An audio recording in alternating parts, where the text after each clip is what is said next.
pourrais dire juste quelque chose là, que je n'ai pas mentionné tantôt.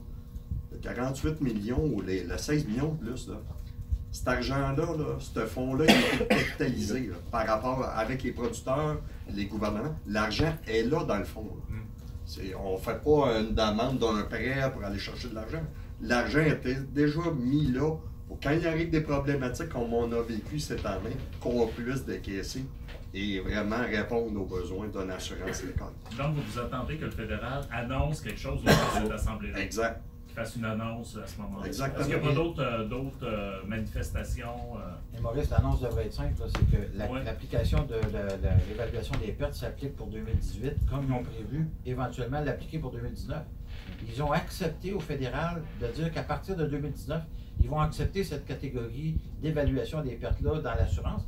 Ils ne veulent pas le faire pour 2018, c'est pas compliqué. Il me semble qu'ils ont juste à le faire pour 2018. Là. Ça vient de régler le problème, c'est pas compliqué. C'est une reconnaissance de non-sens, ça me l'a dit la méthodologie. C'est vrai, on s'est trompé, là. On va le corriger, mais là... On va le faire à l'avenir, mais on ne le fera pas pour la pire année de sécheresse qui vient d'avoir les 50 dernières années. Mais comme application politique, est-ce qu'il y a des moyens, des choses qui sont... En fait, inévitablement, le gouvernement est au pouvoir actuellement. C'est-à-dire les gens jugeront en octobre prochain s'ils ont livré la marchandise ou non. À date, ils n'ont pas livré à nulle part en agriculture. C'est pas compliqué. Mais il n'y a pas de marche prévue sur la colline. Non, ça serait le monde agricole qui devrait le faire. Non, c'est parce que tantôt, on parlait de commission parlementaire.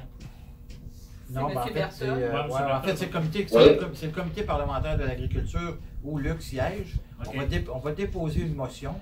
En déposant une motion, à moins que les libéraux rejettent cette motion-là, tout dépendant de la façon dont la motion sera écrite, normalement, le comité va voter en faveur de la motion. Et si la motion dit, par exemple, d'inviter les représentants d'Agriculture Canada ou le ministre et son secrétaire parlementaire à venir témoigner devant la commission, ils sont obligés d'y aller.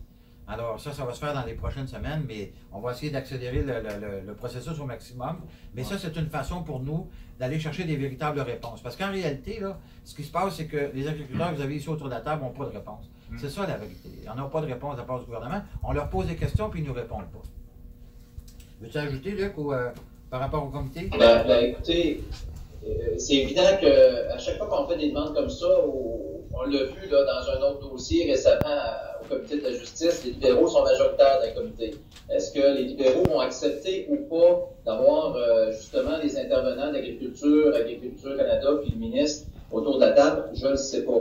Sauf que vous avez vu, ça a bougé cette semaine. Juste en convoquant la conférence de presse, vous avez eu un appel d'un bureau d'un député libéral. Donc, moi, je fais tant qu'en annonçant qu'on va faire une motion sur le dossier, ça risque de faire bouger encore plus le gouvernement libéral, puis on va essayer de faire avancer le dossier. Puis si ça avance pas, on va aller de l'avant avec la motion. Puis j'en parlerai pendant 20 minutes, une demi-heure, une heure de la situation. Je parlerai des cas précis de producteurs dans le comité quand on présentait ma motion, des effets sur les producteurs de cette sécheresse-là, puis comment ils risquent de perdre leur production à cause de ça. On va soulever le problème parce qu'il y a ça a l'air que l'Ottawa, eux autres, ils ne voient pas le problème dans nos régions. Donc, on va emmener le problème à Ottawa pour qu'ils comprennent et pour qu'ils agissent. C'est quoi le nom du comité? C'est le comité permanent de l'agriculture. Comité permanent de l'agriculture et de l'agroalimentaire. Ça, c'est quand la motion? La motion va être déposée, c'est le réunion. Le comité se réunit les mardis et les jeudis. Donc, ça va être soit mardi ou jeudi de la semaine prochaine. OK.